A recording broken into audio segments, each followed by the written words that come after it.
Menurut Iman Abdul Fattah Iman, epistemologi berasal dari bahasa Yunani iaitu episte yang bermaksud pengetahuan atau knowledge dan logos yang bermaksud ilmu atau teori. Kombinasi kedua-dua perkataan ini iaitu epistemologi yang membawa maksud teori pengetahuan. Terdapat pemahaman yang berbeza dalam kalangan Barat dan Islam tentang sumber ilmu. Sumber-sumber ilmu pengetahuan menurut Islam diwakili oleh epistemologi ilmu Al-Ghazali iaitu Al-Quran, hadis, indera, akal dan hati. Sumber utama ilmu pengetahuan menurut perspektif Barat diwakili oleh 3 aliran utama iaitu aliran rationalism, aliran empirism dan aliran kritism. Hari ini saya akan berfokus kepada aliran rationalism dan aliran empirism dan perbandingan antara kedua-dua aliran ini. Aliran rationalism adalah pemikiran yang berpegang bahawa akal adalah kuasa tertinggi dalam mengenali sesuatu hakikat. Akal manusia mampu mengetahui kebenaran sesuatu ilmu.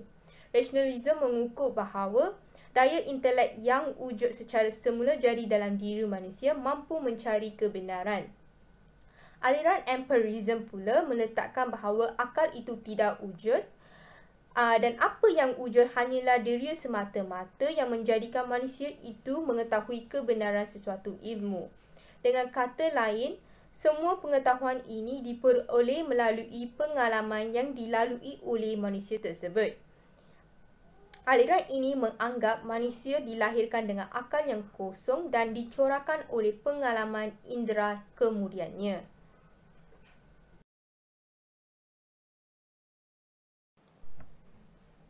Dalam penghujaan, saya akan membincangkan tentang seorang pemikir aliran rationalism dan seorang pemikir aliran empirism. René Descartes terkenal dengan aliran rationalism. Descartes ialah pendiri dan pelopor utama aliran rationalism kerana beliau mementingkan rasio dalam kehidupannya. Beliau memandang manusia sebagai makhluk dualitas, iaitu manusia terdiri daripada 2 substansi iaitu jiwa dan tubuh. Jiwa adalah pemikiran, manakala tubuh adalah keluasan. Beliau menyatakan tubuh ialah suatu mesin yang dijalankan oleh jiwa. Namun, beliau mempunyai kesulitan untuk mengertikan pengaruh tubuh terhadap jiwa dan sebaliknya. Pemikiran Descartes dikritik oleh ahli falsafah lain dan wujudnya pemikiran baru.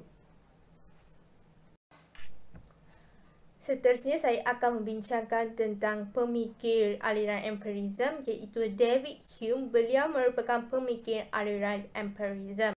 Hume menyatakan bahawa ilmu pengetahuan diperoleh daripada pengalaman manusia. Beliau menolak aliran rationalism dengan menyatakan manusia tidak mempunyai fitrah pengetahuan dalam dirinya ketika dilahirkan dan menekankan manusia memperoleh pengetahuan melalui panca indera atau five sense. Five sense terdiri daripada sentuhan, pendengaran, penglihatan, bau dan rasa. Hume juga terkenal dengan skeptism iaitu manusia harus berfikir dan secara teliti dan beragu-agu dalam menerima kebenaran.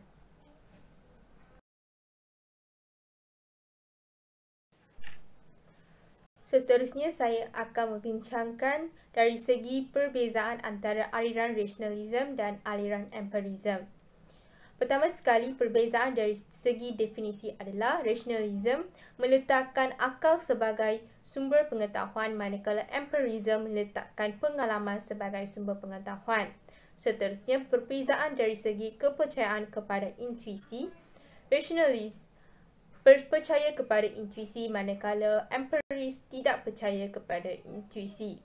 Untuk pengetahuan semua, intuisi merupakan daya seseorang untuk memahami sesuatu tanpa berfikir atau membuat pertimbangan secara sedar.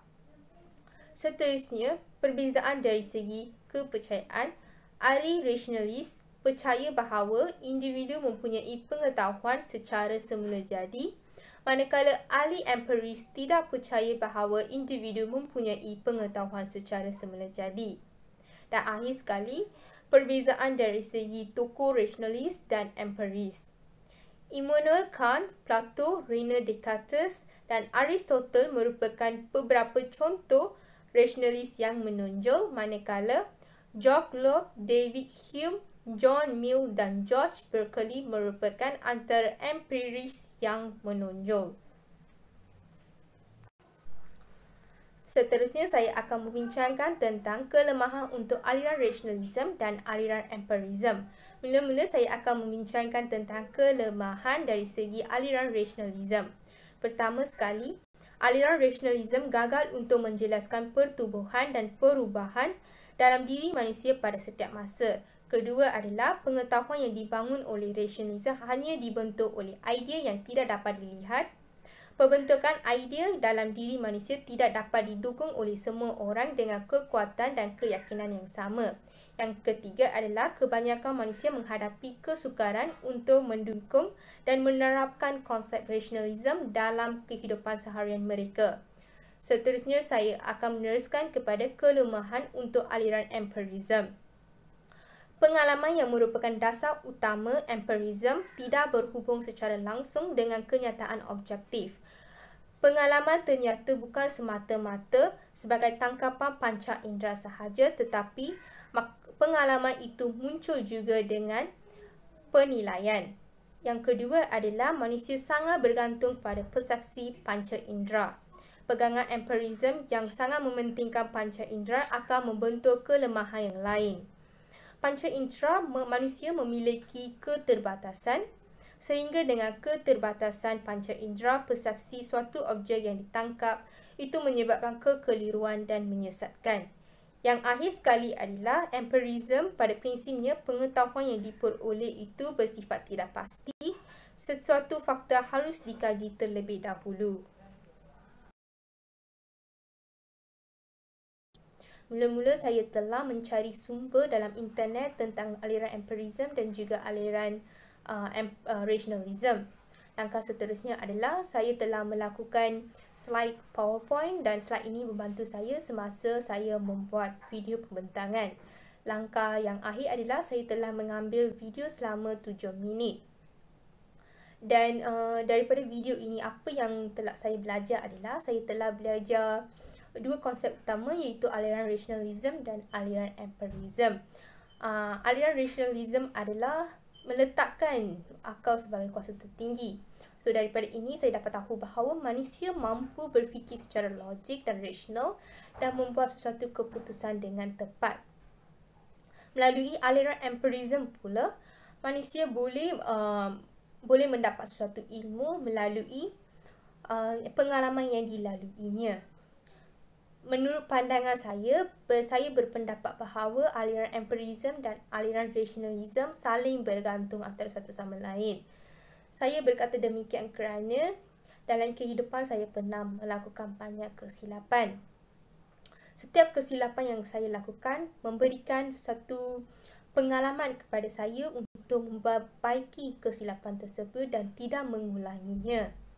Namun, saya dapat memperbaiki kesilapan tersebut hanya apabila saya dapat sedar bahawa saya telah melakukan kesilapan tersebut, dan kesedaran itu datangnya apabila saya dapat berfikir dan menganalisis sebab saya melakukan kesilapan itu dan apa cara yang saya boleh lakukan untuk tidak mengulanginya.